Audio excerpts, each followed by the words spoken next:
The night was an iron skillet inverted over Alabama. It was July 1869, and the air inside the Ebenezer AME church was thick with the scent of unwashed canvas, stale sweat, and the sharp, metallic tang of rifle oil. Outside, the crickets had fallen silent, a silence so abrupt and unnatural that it felt like a physical pressure against the eardrums, signaling an intrusion greater than any storm. 20 men, mostly veterans of the United States colored troops, some white Republicans who had stayed south to vote and fight, were stacked against the splintering pine walls. They were not kneeling in prayer, they were braced for slaughter. Each man handled a rifle, mostly converted Springfield smoothbores or the more precious long-barreled Sharps rifles they had scrounged, weapons meant for distance and precision. The only illumination came from the sliver of a crescent moon, filtering through the narrow, high windows, illuminating dust motes, dancing in the oppressive heat. This small wooden church, a beacon of defiant freedom and education on a desolate rise near the Tallapoosa River, had become a fortress, a final statement in the brutal theater of Reconstruction. The impossible number was already set, 2-0 against 300. The air itself seemed to resist movement, heavy and humid, saturated with the smell of the damp earth and the distant, slow rot of the lowlands. Corporal Amos Green, pressed against the rough wood of the pulpit, could taste the copper in his own mouth, a mixture of fear and adrenaline. He tracked the movements of Sergeant Elias Thorne, the man who had organized this suicidal stand. Thorne was a mountain of a man, dark as the night outside, his face a map of old scars earned in Virginia fields. He moved with the quiet grace of a predator who had spent a lifetime being hunted, but who had, somewhere along the line, decided to turn and face the dogs. They were waiting for the inevitable. The night was designed for terror, and the Ku Klux Klan was its brutal architect. This was not a defensive position designed for survival. The men knew that. 20 men could not hold a wooden structure against 300 determined attackers. This was a position designed for annihilation. This realization settled into the men's stomachs, colder than fear. They were not planning a valiant last stand. They were calculating the maximum acceptable body count they could achieve before the church burned down around them. When they found the bodies later, the investigators would note the peculiar forensic detail. The attackers were not killed in a panicked, random spray. They were extinguished, systematically. The sound started first as a vibration in the ground, a low tectonic rumble that climbed slowly into the distinct, rhythmic thump of hundreds of hooves on packed dirt. The Klan arrived as a disciplined, though loosely arrayed cavalry force, their white robes catching the faint moonlight, transforming the distant woods into a host of pale, silent phantoms moving with terrifying uniformity. Their approach was confident, arrogant. They had swept through counties, burning, flogging, and murdering with impunity. The federal presence was thin, scattered, and often unwilling to confront such overwhelming local resistance. They expected the church occupants to be huddled, terrified, perhaps already fled. They expected no resistance worthy of the name. The system of oppression was clear, the complete reversal of the war's outcome through organized, ritualistic violence. They were coming not just to destroy the men inside, but to erase the symbol of free black assembly. Colonel Josiah Vance, formerly a brigadier in the Confederate Army and now the local Grand Cyclops, led the vanguard. His confidence was a palpable thing. He held his arm up, signaling a slow halt about 300 yards from the church. "Hold the line," Vance barked, his voice muffled slightly by the white hood, though the arrogance still cut through. "They're rats in a barrel. Wait for the torches. I want them to smell the smoke first." The 300 riders formed a massive, intimidating half-moon around the rise. Their equipment was heavy: shotguns, Confederate surplus Enfields, ropes, chains, and crucially, massive kerosene-soaked bundles tied behind their saddles, the kindling for the final bonfire. This overwhelming hubris was the first chink in their armor. They assumed the ground they were standing on was neutral. They did not know the ground had already chosen a side. Inside the church, Thorne's eyes were fixed on the slit he used as a sightline. He had known this ground since he was 7 years old, working the adjacent cotton fields, learning every undulation, every patch of thicket, every shadow the moon cast differently across the cemetery stones flanking the building. He had mapped this killing ground in his mind over the course of 3 sleepless days. "Range, Thorne?" whispered a man named Booker, positioned nearby. 200 yards nearest flank. They are forming up on the fence line." Thorne's voice was a low, resonant gravel, completely devoid of inflection. "Wait for the pattern." The waiting was the hardest part. The pressure mounted, the silence outside screaming louder than any battle cry. Vance's men, secure in their numbers, began to dismount the first 30 riders, sending them forward on foot to scout the immediate perimeter and secure the doors. "Halt and scatter the first line," Vance commanded impatiently. "Show them we're not playing games tonight." They moved sloppily, their robes catching on brush, their steps loud in the compressed silence. The first 5 men moved toward the dark patch of thickets bordering the old, overgrown cemetery. Sergeant Thorne did not give a direct verbal command.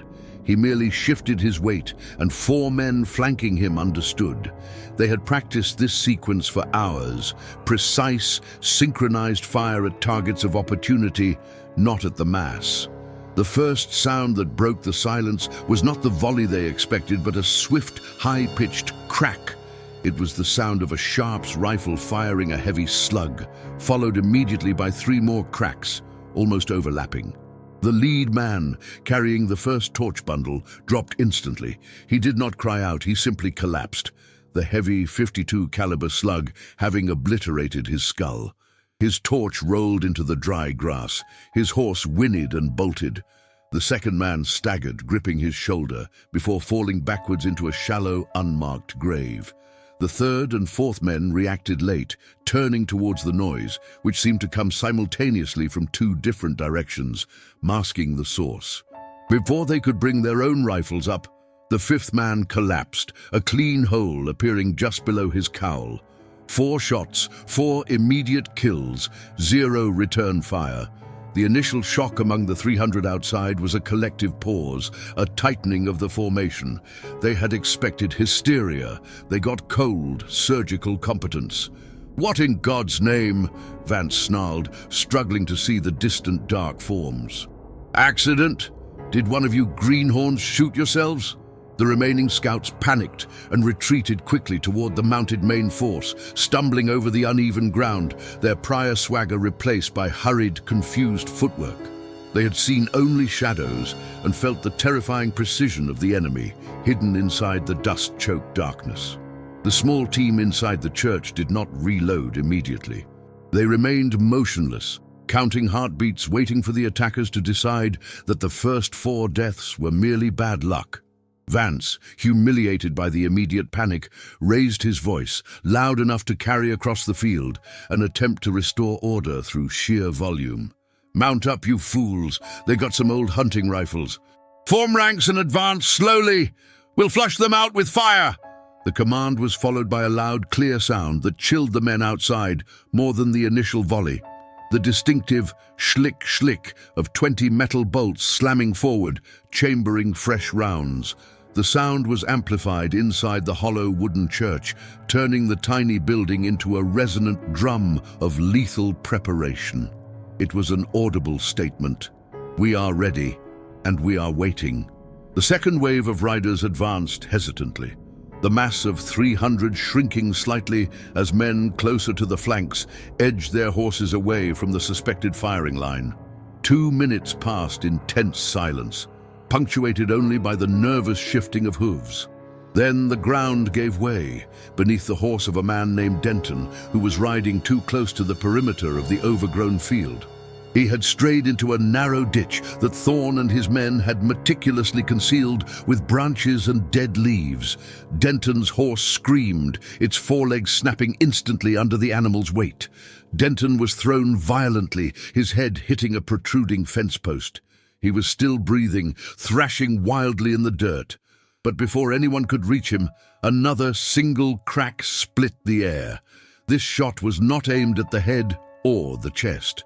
It was aimed at the man's knee, shattering the joint with a sickening wet sound. The scream was immediate, brutal, and raw. "Cease fire! Cease fire!" Vance roared, furious that his ranks were being picked apart before the battle had even begun. The man, Denton, continued to scream, a horrifying, sustained sound of agony. And then another crack. This one took his other knee. Sergeant Thorne was teaching them a lesson in attrition.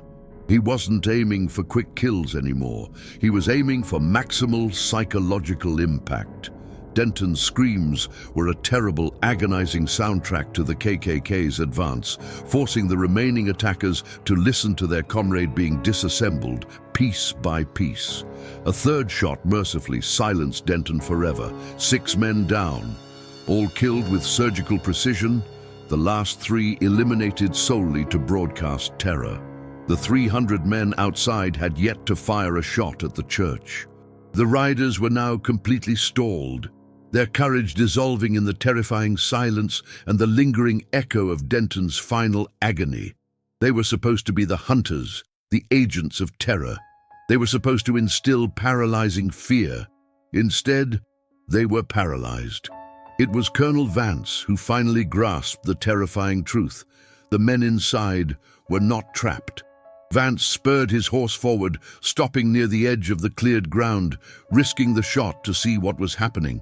He dismounted briefly, kicking aside some loose debris near the field line where the horse had fallen. He found the single, devastating piece of evidence that instantly drained the blood from his face. Tied to the fence post that had killed Denton's horse was a small, crudely carved doll made of straw and shredded fabric, a grotesque caricature of a Klansman. Pinned to its chest was a slip of paper, not scorched or dirty, but meticulously folded. Vance tore the paper open. The message, written in precise, educated script, was short and utterly devastating. It was not a plea for mercy, it was not a defiance, it was a roster. 8. The number was handwritten cleanly, a tally of the night's work, counting the 6 confirmed dead, and presumably the 2 previous victims who had fallen silently earlier that day, perhaps scouts eliminated before the main force even arrived. The small group inside was not just defending, they were counting. They were keeping score. Vance stumbled back, tripping over the loose dirt. He looked back at the enormous mass of white-robed riders, his vision blurring. "They're watching us," he whispered, the realization sticking in his throat like bone. "They were waiting for us to stop. This isn't a church, it's a snare." The hubris was shattered. The confidence of 300 men dissolved into confusion and growing dread. They were not besieging a building, they had ridden blindly into a predetermined kill zone. The silence that followed the message was no longer the silence of fear, but the dreadful, profound quiet of men realizing they had become the prey. The night was long, and the 300 Klansmen were just beginning to learn what it meant to be hunted by the few, the disciplined, and the systematically enraged. The ambush had begun.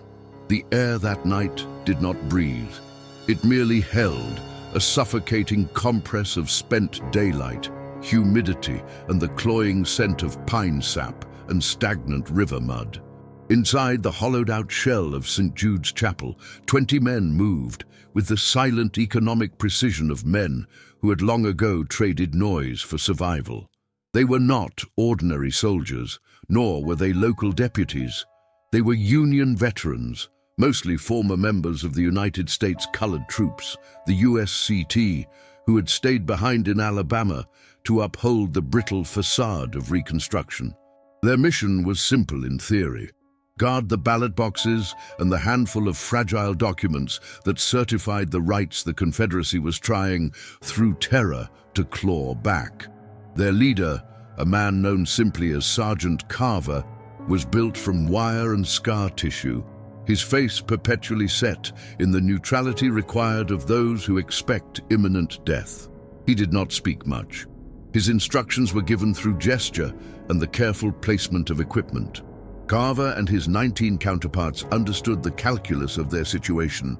The 20 of them, armed primarily with long-range Sharps rifles and a few hastily acquired Springfield muskets, against the swirling vortex of localized hate mobilizing outside, a force estimated conservatively at 300 armed men, riders of the newly resurrected Ku Klux Klan. This wasn't a defensive position chosen at random. St. Jude's, abandoned after a fire gutted the roof and nave 5 years earlier, offered the perfect blend of structural integrity and ruinous exposure. The remaining stone walls were thick, but the gaping holes where the windows had been and the high, broken lintels provided superior vantage points for marksmen accustomed to long-distance engagements. They had spent the preceding 48 hours transforming the church from a ruin into a sophisticated killing enclosure. The floor of the chapel was scattered not with pews, but with discarded mortar, broken glass, and dry earth that muffled their footfalls. They had drilled shallow, precise apertures into the stonework near the foundation, not for shooting, but for observation and for running the tripwires. They had harvested from lengths of old fencing wire, stretched taut and knee-high across the likely paths of approach. The church sat on a small elevated rise bordering an old, poorly maintained cemetery, where the tilting headstones and overgrown thickets offered the only natural cover for the approaching mob. The knowledge shared among the 20 men was tactical, intimate, and profoundly bleak. They knew the enemy would rely on overwhelming numbers and the psychological advantage of the shroud. The KKK robes were designed for terror, for anonymity, for the quick, brutal execution that precedes the general dispersal. They were not designed for sustained, disciplined combat against entrenched snipers. This was the paradox Carver banked on. The KKK's strength was their weakness. 300 men were 300 targets if they could be convinced to remain grouped and exposed. The signal of the impending ambush was not a scout or a shout, but a low, subterranean vibration transmitted through the hard-packed earth outside. The distant clatter of hooves on loose stone, followed by the muffled, guttural chorus of men who felt the righteous fury of the mob pulsing in their veins. The clan moved with the arrogant confidence of predators who knew their prey was cornered. The KKK force arrived not in silence, but in a deliberate, terrifying fanfare. Torches flared, casting flickering demonic shadows against the broken church walls. The light, however, was a mistake. It illuminated the dense tree line where the majority of the riders gathered, hesitating slightly. 300 silhouettes capped by the pointed spectral hoods, a wave of inhuman white against the blackness of the night. The leader of the clan contingent, Colonel Beauregard Kane, a man whose antebellum dignity had curdled into post-war resentment, sat tall on his massive charger. His voice, amplified by the heavy stillness of the night, boomed across the cemetery grounds. "You inside, loyalist trash! You dogs who turn on your own blood! Throw out the arms and surrender the papers! We know who you are! We offer you one chance to leave this place alive!" The silence from the church was absolute. Not a cough, not a scrape of boot on stone. The tension stretched, taut as the wires waiting in the underbrush. The clan, accustomed to the immediate collapse of resistance, mistook the silence for fear. Kane, fueled by drink and the adulation of his 300 followers, misinterpreted the quiet. He signaled forward a vanguard of 30 men. Their instruction was to approach slowly, flanking the main entrance, securing the corners of the church before the rest of the force moved in for the final, bloody extraction. This initial movement was the trigger. The first sound was the dry, sharp crack of a Sharps rifle, a sound far louder and more devastatingly final than the pop of a common musket. It was aimed not at the mass, but at the leadership. Carver himself took the shot. Colonel Kane's massive charger reared violently, screaming, a sound of agony that sliced through the organized terror of the KKK. Kane was thrown, landing hard on the uneven ground near an old crypt. The bullet had not aimed for the horse. It had aimed for the signal lantern held high by the rider immediately to Kane's right. The lantern exploded, showering the immediate area in oil and flame, blinding and confusing the leading cluster of clansmen. A synchronized volley followed, delivered by 5 snipers positioned in the high apertures. This was not random fire, it was systemic. They targeted the torchbearers first, plunging the flanks back into deep shadow. They targeted the men carrying axes and chains, those designated to breach the door. Crack, crack, crack. The sound of the rifles was punctuated by the sickening thud of men falling from saddles, hitting the ground with the limp weight of suddenly extinguished life. 5 men went down instantly. Their bodies twitched briefly, then settled into the dew-dampened earth. The snipers used the smoke and the chaos of the rearing horses as cover, rapidly reloading their single-shot rifles, their training honed by 4 years of brutal warfare, making the process mechanical. The vanguard, momentarily paralyzed, did not understand the nature of the attack. They expected scattered resistance, maybe a few desperate shots. They received surgical elimination. "Accident! They shot their own damned horses!" shouted one clansman, attempting to maintain the facade of invulnerability. The confusion, however, was quickly compounded by the terrain. As the remaining riders of the vanguard surged forward, attempting to clear the ground, their horses stumbled and fell, their forelegs tangled in the barely visible tripwires Carver had placed. The wires, unseen in the shifting light, didn't just halt the horses. They snapped legs, sending the riders tumbling directly into the field of fire. The screams of the injured horses, raw, visceral, and animal, were infinitely more demoralizing than the shouts of the clansmen. 3 more men were eliminated, not by direct sniper fire, but by the chaos of their own mounts. One man, thrown against a granite headstone, lay still, his neck at an impossible angle. The 20 inside the church had delivered 8 casualties within the first 90 seconds, disrupting the entire movement of the 300. The first wave of attack had dissolved into a panicked retreat toward the main body of riders waiting under the trees. Colonel Kane, scraped and furious, finally dragged himself to the comparative safety of the thicket line. He ordered a halt, his voice hoarse with shock. 300 men had been momentarily stymied by less than 2 dozen. This was an affront. He dispatched Lieutenant Silas Vance, a known brute but a keen tracker, to crawl forward and assess the sniper positions. Vance moved low through the cemetery, using the stone monuments for cover, his heart pounding not from effort, but from the sudden, chilling realization that this was not a desperate hiding. Vance reached the immediate perimeter where the first bodies lay, their white robes horribly stained black by the pooling blood in the poor light. He noticed, in the momentary flash of a distant torch, small, thin wooden stakes driven barely an inch into the ground. These stakes were not random. They were positioned at precise intervals, 40 yards, 65 yards, 90 yards, marking the exact distance from the firing apertures of the church. This was not a defense.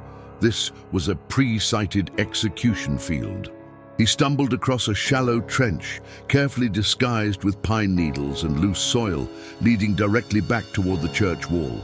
Inside the trench, he found a coil of thick wire, partially used, and several broken shards of glass, evidence of the careful preparation. They hadn't fortified the church after being surrounded. They had prepared it days, perhaps a week in advance, daring the clan to come. Vance retreated quickly, sliding back to Kane, his breath ragged. "Colonel, they're not trapped, sir. They laid this ground. Those stakes, they know the range to the inch. They were waiting on us to ride into the open." Kane listened, his face hardening, the hubris beginning to crack. "Then we don't ride. We surround. We starve them out. 300 men can wait longer than 20. The siege began. The 300 men of the KKK fanned out, creating a massive, terrifying perimeter around the rise. The initial disorganized violence of the charge was replaced by the grinding terror of containment. The night deepened and the temperature refused to drop, exacerbating the tension. The air grew thick with the smell of scorched fabric from the fallen torchbearers, the heavy metallic odor of fresh blood, and the omnipresent threat of the surrounding 300. The snipers inside the church ceased firing entirely. For 3 hours, the silence was absolute, broken only by the nervous shifting of the clansmen on the perimeter, the occasional whinny of a restless horse, and the far-off rhythmic croaking of frogs from the swamp, a sound that seemed unnatural in its constancy. The KKK forces, unable to see the snipers, unable to draw fire, began to crumble internally. They had discipline built on fear and common hatred, not on military endurance. "Why ain't they shooting?" A man named Doyle muttered to his comrade Ben, his voice low and tight. "Waiting, Doyle. Waiting for us to rush in and feed 'em," Ben replied, nervously adjusting the ill-fitting hood that obscured his face. The KKK's strategy shifted to psychological pressure. They began to shout insults, threats of torture, and explicit promises of what they would do to the snipers once the dawn came. The shouts bounced off the stone walls, hollow and meaningless. The snipers gave no reply. This silence was more devastating than any bullet. It suggested control, not desperation. As the moon began to arc high, casting long, stark shadows, the snipers executed their next phase. They focused not on killing, but on demoralization. A small squad of 4 clansmen was positioned near the eastern edge, guarding a crucial pathway. Suddenly, from the dense undergrowth 20 yards behind them, outside the presumed perimeter of the church's direct defense, a single sharp report rang out. It was not a Sharps. It was the heavier, duller sound of a stolen Springfield musket. The clansman named Ben crumpled, shot cleanly through the head from a direction they thought secure. The remaining 3 men fired wildly into the brush, panic seizing them. How could a sniper be outside the perimeter? The church was supposed to contain them. Before they could organize a retreat, another shot rang out from the church's northern aperture, a Sharps this time. It struck the leader of the squad, shattering his shoulder and throwing him into the dirt, screaming in pure agony. The effect was immediate and horrifying. The snipers were coordinating fire from 2 different, impossibly distant points. It proved they weren't confined to the church. It proved they could maneuver. It proved the 300 were the encircled, not the encirclers.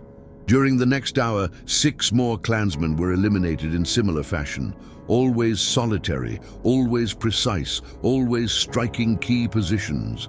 A runner attempting to deliver a message, a man trying to light a fire to boil coffee, an officer giving quiet instructions. The bodies were left where they fell, stark white bundles against the dark earth, visible enough in the moonlight to serve as chilling markers. The clan, fearful of exposing themselves, refused to retrieve their dead or wounded.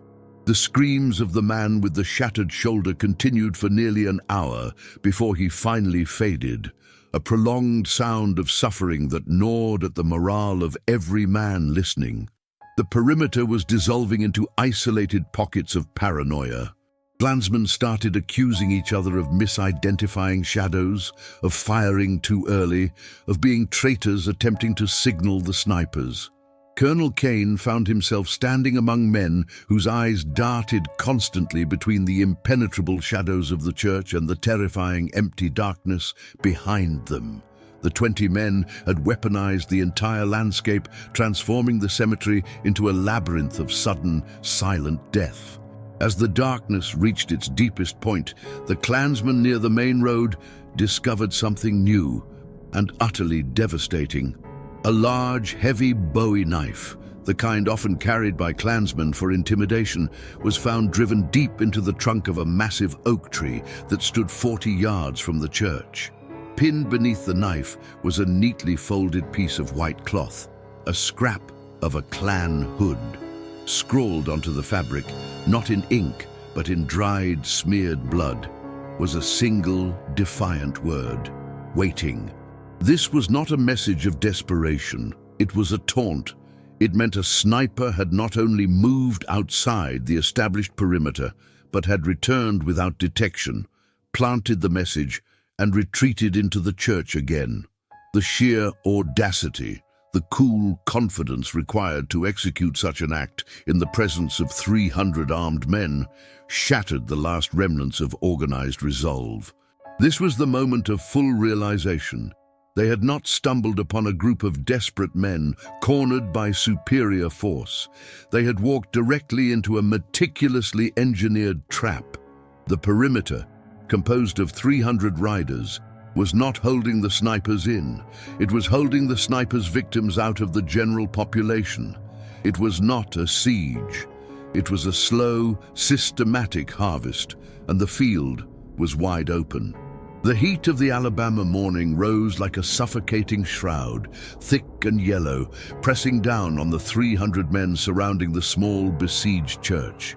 The dawn had been paid for in 27 bodies, a price Colonel Silas Vance, the de facto commander of the Ku Klux Klan contingent, felt acutely but refused to acknowledge. He attributed the initial butchery to the confusion of night, the unexpected ferocity of the response, and the sheer bad luck of encountering hardened military veterans where he had expected frightened black men and traitorous scalawags. Vance, a man whose authority was usually secured by generational wealth and the unquestioning obedience of his overseers, stood under the inadequate shade of an ancient oak, the heavy scent of spent powder and fresh human blood stinging his nostrils. His white robes, stained with clay and sweat, felt like a mockery of sanctity.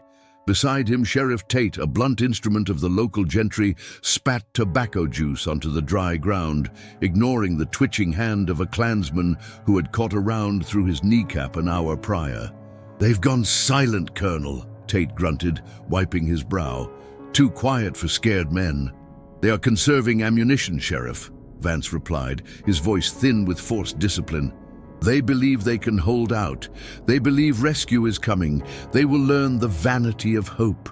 The 300 were repositioned from a chaotic ring into a loose, shallow semicircle, staying well back, relying on the sheer impossibility of 20 rifles holding off an entire township's armed might indefinitely. Vance commanded continuous harassing fire, not aimed to kill, but to keep the snipers pinned, to break the windows further, and to wear down the structural integrity of the old pine church. The sound that followed was not the triumphant crackle of the KKK's massed fire, but the dry, insistent buzz of flies settling on the pooled darkness near the collapsed section of the portico, where 3 bodies lay untouched. The snipers inside were observing a doctrine of absolute economy. Every shot must fulfill a purpose beyond simple neutralization. For the next 4 hours, the harassment continued. Hundreds of rounds fired, splintering the aged wood, kicking up dust. But the response from within the church remained unnerving. 0. Total silence. The KKK men began to relax, attributing the quiet to exhaustion or dwindling resources. Then came the rupture. A young rider named Harlan, foolishly attempting to bring a canteen of water to a comrade behind a stack of cordwood 70 yards from the main structure, paused for a fraction of a second to adjust the bridle on his nervous mare. The crack of the rifle from within the church was sharp, distinct, and shockingly singular. Harlan's skull did not merely crack, it seemed to disintegrate, the sound less like a bullet impact and more like a stone hitting wet plaster. He fell without a sound, his water canteen bouncing once before the mare bolted, leaving the canteen rolling slowly back towards the protection of the woodpile. Vance ignored the death. It was unfortunate, but an acceptable cost of war. He ordered 2 men to retrieve Harlan's body and the water. The 2 men, Luther and Clay, crept forward, their arrogance returning, fueled by the morning sun and the promise of a full day's massacre. Luther reached Harlan first, grabbing his ankle.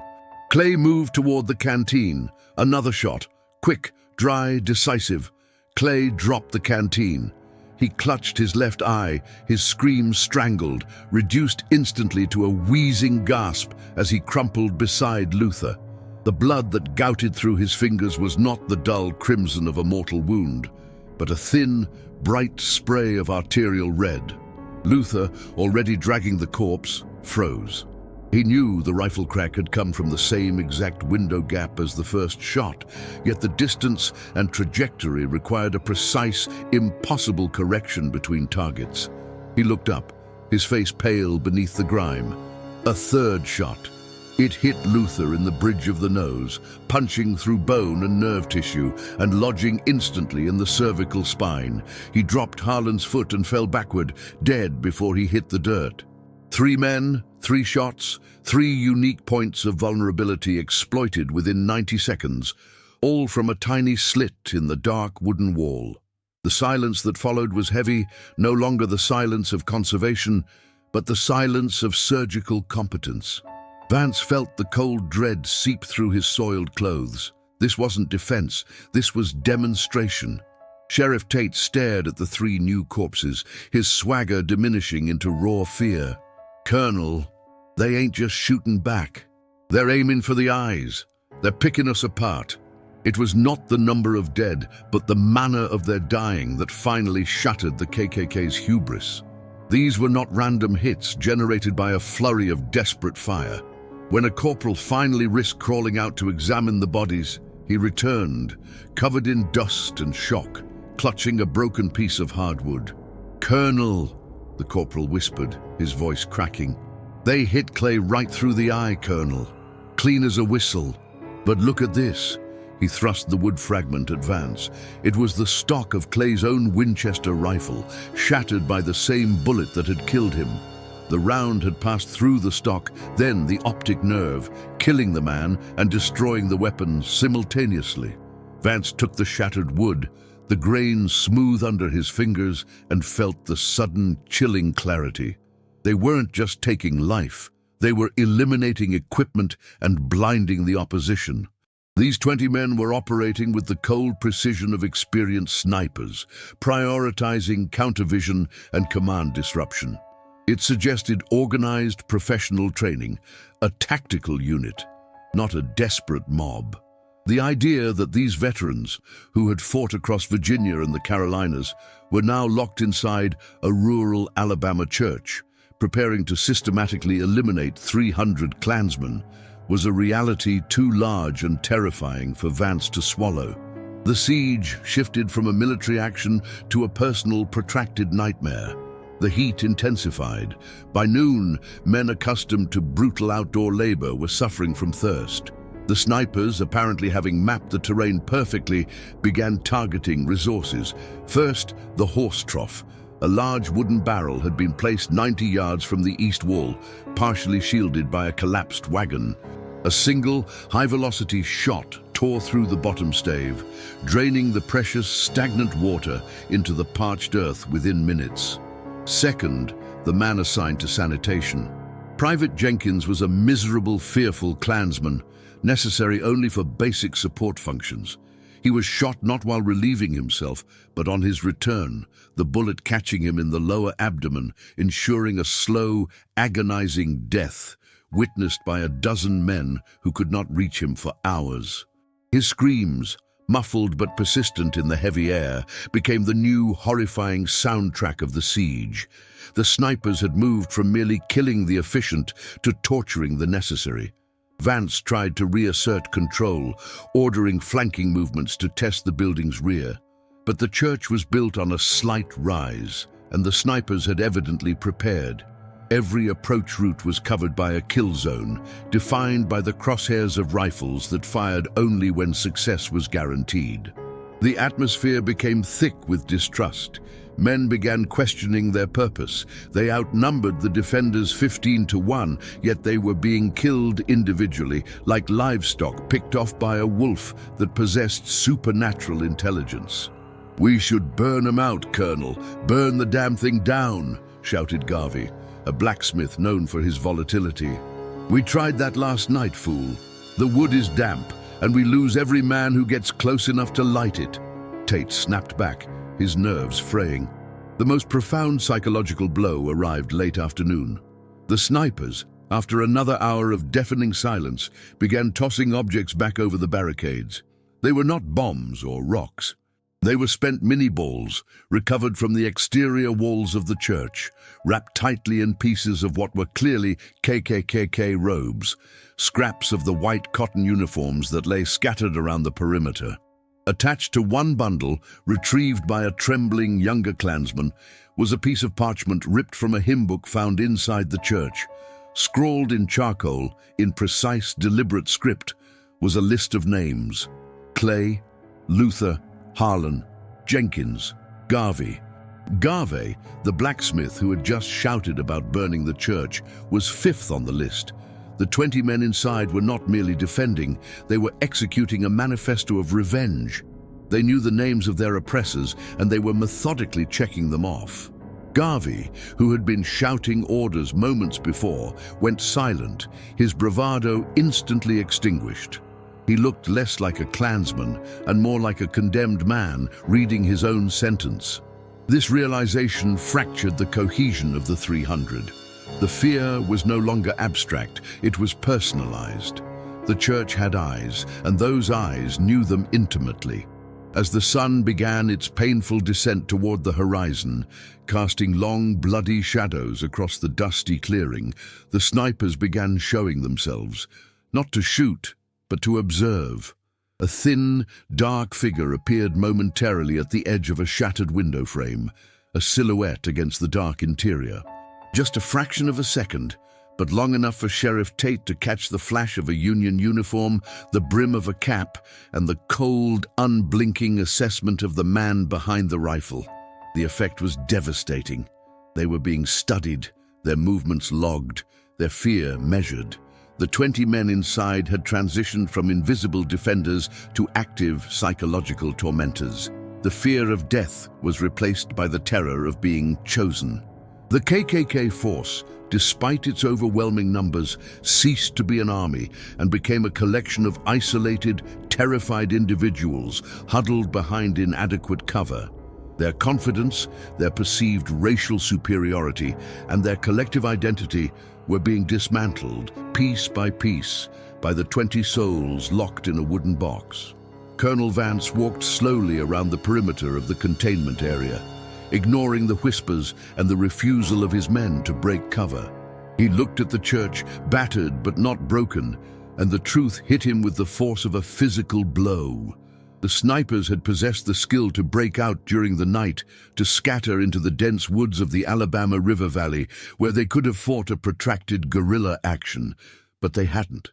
They chose to stay. Why? Because they knew the overwhelming force would return. They knew the KKK would scour the county, burning, lynching, and terrifying until every last man was found. Escape was a temporary reprieve, followed by inevitable recapture or death by starvation. But the church offered something different. The 20 snipers had not fallen into a trap. They had recognized the church as the single most defensible position in miles.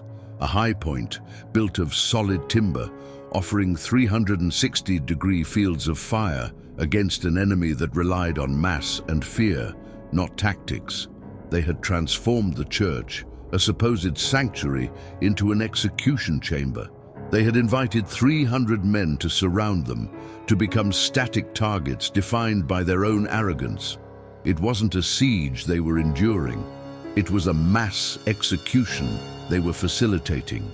They had turned 40 square yards of consecrated ground into a personal abattoir, and the KKK had walked willingly into the slaughter pen.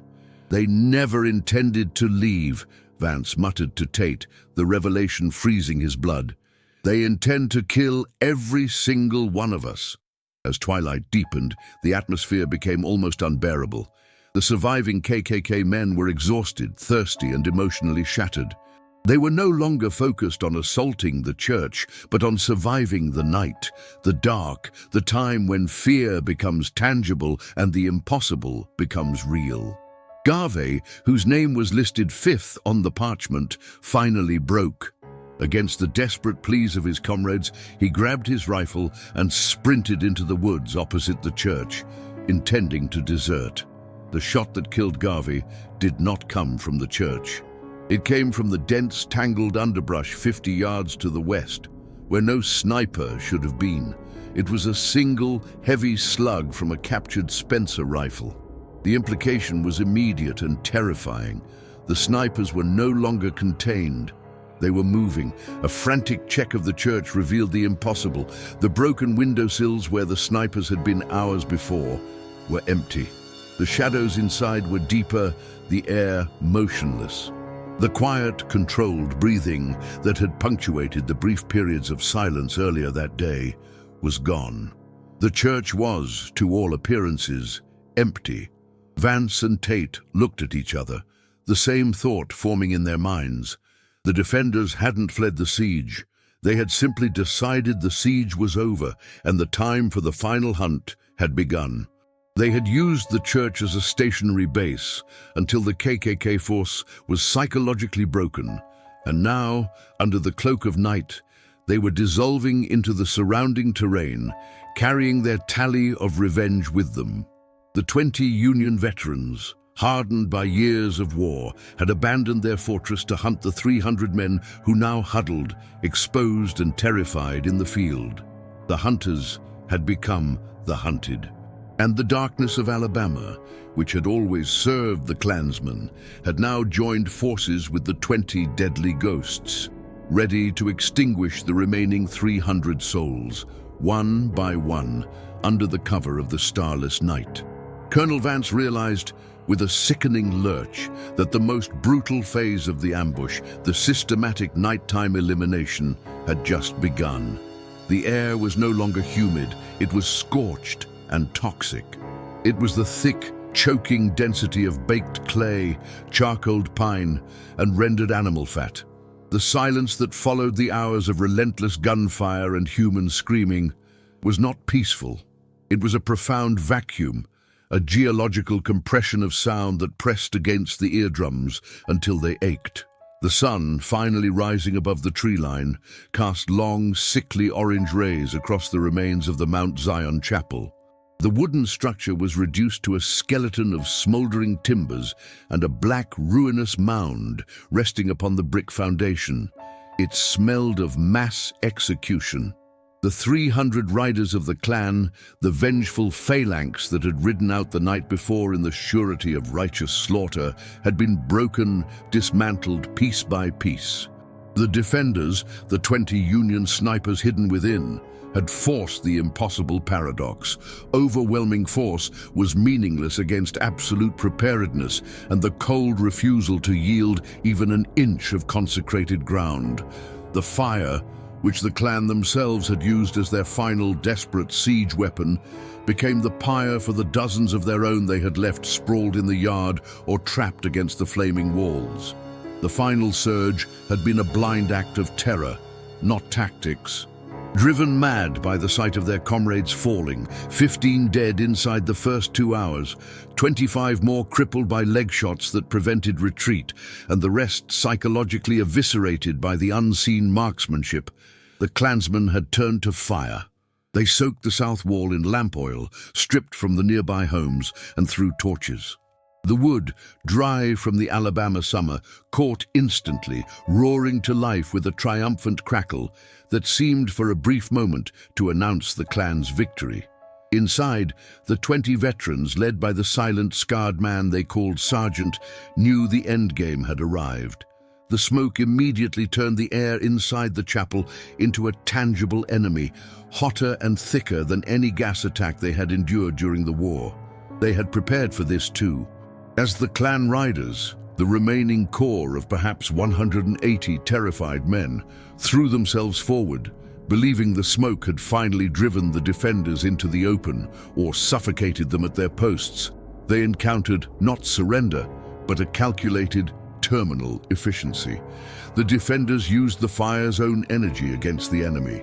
Small clay jars, packed with wet powder and metal fragments, held together by tar, were tossed out from the shattered windows into the thickest ranks of the assault. They were not powerful bombs. They were noise, distraction, and blinding smoke. They detonated with a wet thud, forcing the riders to momentarily shield their faces or turn their horses. This fractional pause was the invitation the snipers needed.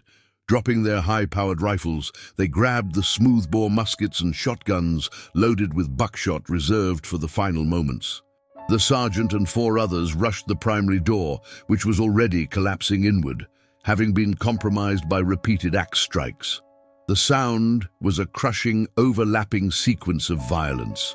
The shriek of horses panicked by flames, the howl of men engulfed by hot timber, and the flat, deafening whomp of buckshot at point-blank range. The snipers were ghosts in the smoke. They were not firing to wound, they were firing to obliterate. The strategy was simple. Hit the center mass, use the blast pattern to take out the 2 men standing closest to the target, and then discard the weapon for a knife. One Klansman, identified later only by the silver buckle of his belt, managed to breach the threshold. He swung a heavy farming axe, intending to cleave the first object he met. He met the sergeant. There was no parry, no defensive move. Just a fast, ugly lunge, the flash of a Bowie knife designed for gutting, and the sudden wet sound of a larynx being severed. The Klansman fell backward, his axe embedding itself harmlessly in the dirt, the sound masked by the growing roar of the inferno behind the defenders. For perhaps 90 seconds, the chaos reigned supreme. 9 more Klansmen fell either to the close-quarters fire or, more commonly, were trampled by their own retreating comrades who had seen the slaughter inside the cloud of smoke. Then came the final devastating move. The sergeant, his face blackened by soot, gave a single shouted command, the first and last word he had spoken since the siege began. It was not English, but Gula, a single cutting syllable that meant retreat. The remaining defenders, numbering perhaps 15 by this time, did not flee out the back. Instead, they moved to the central load-bearing crossbeam.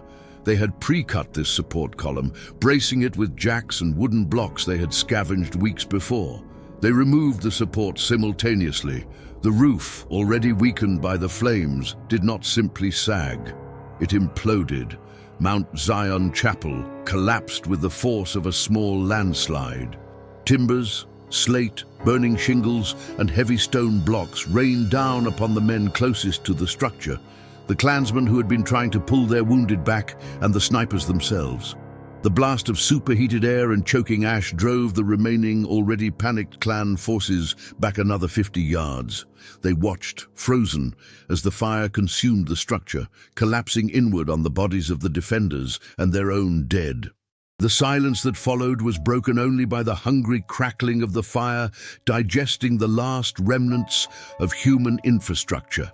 The remaining Klansmen, perhaps 150 of them, did not cheer. They did not rally.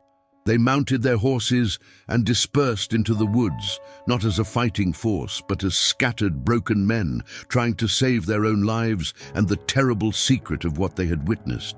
They had paid 50% of their number to exterminate 20 men in a church, and they had failed to confirm even a single kill. It was 3 days later, when the federal cavalry detail arrived.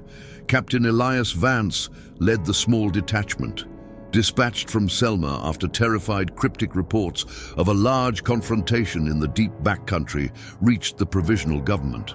Vance was a veteran of Shiloh, a man accustomed to the sight of organized death, but the scene before Mount Zion tested his experience. The church was gone, a black, smoking scar on the reddish Alabama earth. The air still held the metallic tang of dried blood, overlaid with the sickening sweetness of decomposition in the oppressive July heat. Vance dismounted, the only sound the crunch of his boots on the ash. The bodies were everywhere. The official count, painstakingly performed over 3 days by Vance's demoralized detail, placed the confirmed KKK dead at 117. Another 38 had clearly crawled away, but were tracked and found dead within a mile radius from blood loss or infected wounds. Total KKK casualties, 155, killed by 20 men. The sheer pattern of the slaughter was the true horror. This had not been a brawl. "Look here, Captain," muttered Sergeant Major Thorne, kneeling beside a body half buried in ash. "Exit wound." Clean through the temple, that man was hit from maybe 80 feet in the dark, through a slit window barely 6 inches wide. And this one, Thorne gestured to a body splayed near the remains of the front steps, unrecognizable except for the white hood fused to the skin. Buckshot, not more than 5 feet away. The angle suggests he was looking up, running forward, execution range. Dirtul. The forensic reality was that the first wave of Klansmen had been systematically eliminated by the snipers' rifles. Long-range, cold, calculated shots aimed at the torso and neck. The second wave had been demoralized by the number of wounded. And the final wave, which charged the burning structure, had been massacred in close quarters, many with blades or blunt instruments. What was missing was the proof of the defenders' fate. They found no bodies of the 20 Union veterans, none. The collapse of the roof had created a furnace hot enough to melt glass. Any human remains in the direct center of the church were reduced to fine ash and bone fragments, impossible to distinguish from the structural debris. Vance and his men excavated the foundation stone by stone, desperate for evidence. A distinctive uniform fragment, a piece of identification, a stack of bones. All they found were weapons caches. Under the floorboards, shielded by carefully laid sheets of iron sheeting, were untouched stores of food, clean water, and ammunition. The snipers had enough supplies for a 3-week siege. "They didn't run out, sir," Thorne stated, his voice hollow. "They chose the end." But did they? Vance walked the perimeter, noting the small details. The tracks of the clan horses were everywhere, chaotic and panicked. But running parallel to the north wall, concealed beneath a thick layer of pine needles and ash, a trail too clean, too deliberately obscured, Vance found the faintest trace of movement. A shallow ditch, covered by cleverly arranged brush, leading toward the swampy woods to the north. The ditch was just wide enough for one man to crawl through. It ran for 30 yards and ended at the edge of the choked forest. There were no boot prints in the mud beyond that point, only the subtle disturbance of the moss. It was an escape route, meticulously planned and prepared, built not for running, but for silent, low-profile extraction, designed to be used only after. The building had collapsed and the smoke provided maximum cover. The horrible realization settled upon Vance like the Alabama heat. The 20 men had not been driven to their last stand.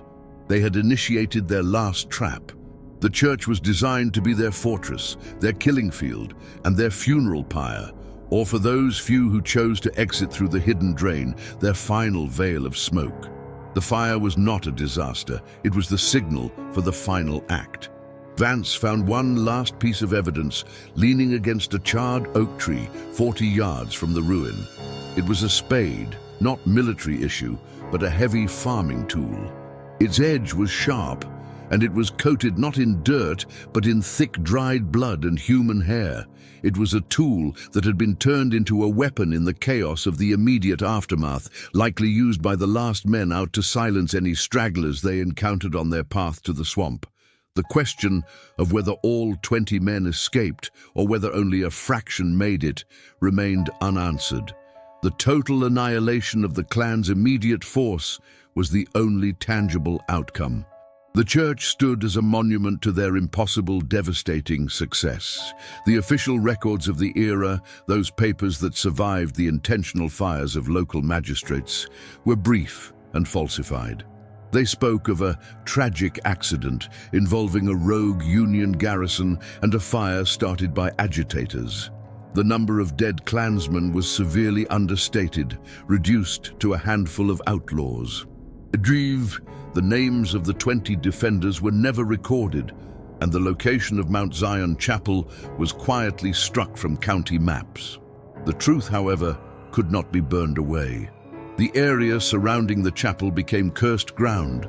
No plantation owner dared to farm within a mile radius. No Klansman ever rode those woods again. It was known simply as the killing field. The survivors of the 300 rode home carrying more than their wounds. They carried the visceral certainty that they had fought not against men, but against spirits fueled by implacable hatred and military precision. The story was transmitted orally, whispered in the back rooms of black churches throughout Alabama and Mississippi. The tale of the ghosts of Mount Zion, the 20 who vanished, became a legend of ultimate resistance. It was the proof that the oppressor could be dismantled, that the shepherd could be slain by the very flock he tormented. It was a promise, a dangerous and brutal hope, passed from father to son, sung in spirituals that the overseers could never quite decipher.